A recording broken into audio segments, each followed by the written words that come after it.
नमस्कार। बिहार तक पर आप देख रहे हैं बड़ा सवाल और मैं हूं आपके साथ रोहित सिंह। तो अगले साल बिहार में होने वाले विधानसभा चुनाव से पहले जिन 4 सीटों पर उपचुनाव हुए थे उसके नतीजे आज आ गए और जो नतीजे आए हैं उसने न केवल महागठबंधन को बड़ा झटका दिया है बल्कि चुनावी समर में पहली बार उतरे प्रशांत किशोर की पार्टी को भी जबरदस्त झटका मिला है। दरअसल जो नतीजे आए हैं उसमें एनडीए के लिए कहे तो जबरदस्त खुशखबरी है। चारों की चारों सीट पर एनडीए ने जीत हासिल की है। 2 सीटों पर बीजेपी प्रत्याशी जीते हैं, रामगढ़ और तरारी।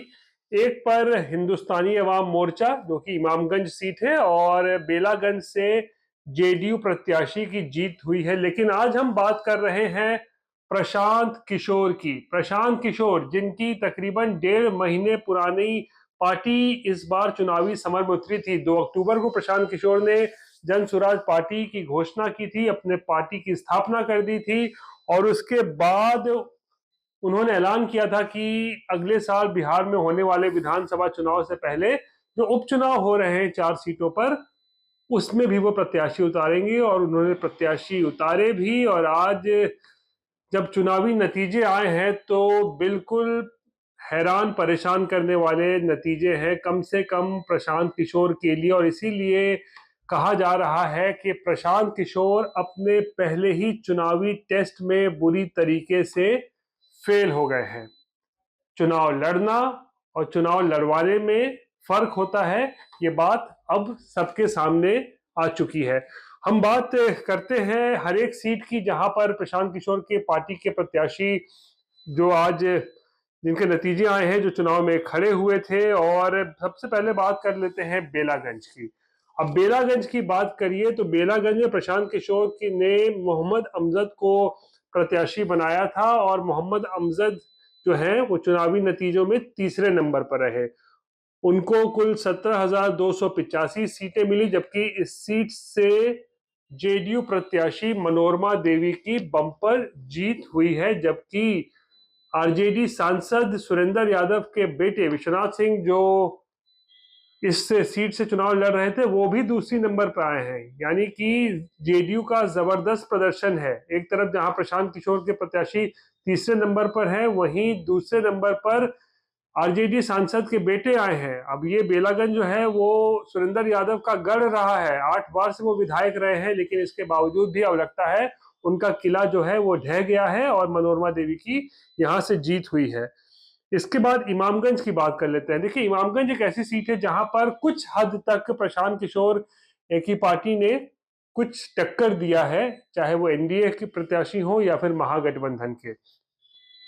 यहाँ की बात करें तो प्रशांत किशोर की पार्टी की तरफ से जितेंद्र पासवान प्रत्याशी थे और उन्हें कुल 37,103 मत प्राप्त हुए हैं।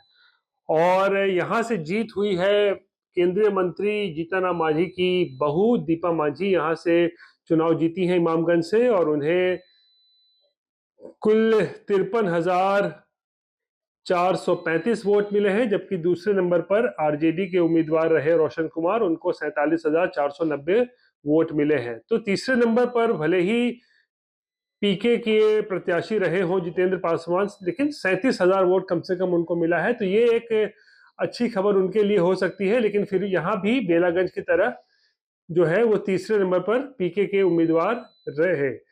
इसके बाद हम बात करते हैं तरारी की। तरारी में दरअसल प्रशांत किशोर की पार्टी यहाँ भी तीसरे नंबर पर ही रही।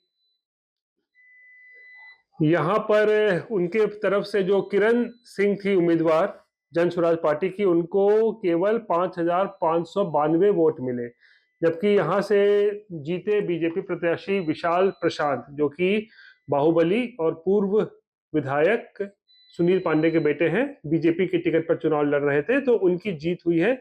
जबकि दूसरे नंबर पर यहाँ पर रहे हैं सीपीआईएमएल के प्रत्याशी राजू यादव को 68,057 वोट मिले हैं। जबकि जीतने वाले प्रत्याशी बीजेपी के विशाल प्रशांत को 78,564 वोट मिले हैं। यानी कि इस सीट पर भी पीके के प्रत्याशी तीसरे नंबर पर ही रहे। लेकिन सबसे खराब प्रदर्शन कहें तो यहाँ पे रहा, रामगढ़ में रहा है। रामगढ़ में अगर हम पार्टी के प्रदर्शन को देखें तो यहाँ पर चौथे नंबर पर रही जन स्वराज पार्टी।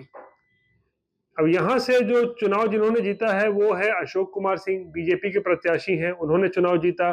दूसरे नंबर पर बहुजन समाज पार्टी के प्रत्याशी रहे और सतीश कुमार सिंह यादव, और तीसरे नंबर पर यहाँ पर आरजेडी प्रत्याशी अजीत कुमार सिंह थे, और चौथे नंबर पर यहाँ पर जन स्वराज के प्रत्याशी चले गए जिनका नाम है सुशील कुमार सिंह।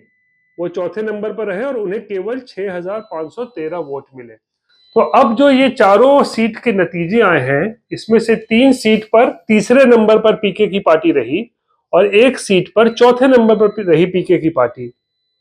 तो अब सवाल जो है वो प्रशांत किशोर के पार्टी के ऊपर या प्रशांत किशोर के ऊपर जो है वो उठना शुरू हो चुका है, क्योंकि प्रशांत किशोर अब तक पिछले 10 सालों की बात करें तो केवल चुनाव लड़वा रहे थे और उसमें वो बेहद शानदार प्रदर्शन कर रहे थे। उनका जो वो काम था उसमें वो कह सकते हैं उसमें वो मास्टर थे। कई सरकारें बनाई उन्होंने पिछले 10 सालों में, केंद्र में सरकारें बनाई, कई राज्यों में सरकारें बनाई। यानी चुनाव लड़वाने में तो प्रशांत किशोर का कोई जोर नहीं था, लेकिन जब खुद प्रशांत किशोर चुनावी मैदान में उतरे तो फिर जो प्रदर्शन रहा है वो बिल्कुल निराशाजनक प्रदर्शन रहा है और पहले ही टेस्ट में प्रशांत किशोर जो है वो फेल हो गए हैं। अब ऐसे में देखने वाली बात यह है और बड़ा सवाल यह है कि अब यहां से आगे प्रशांत किशोर क्या करेंगे।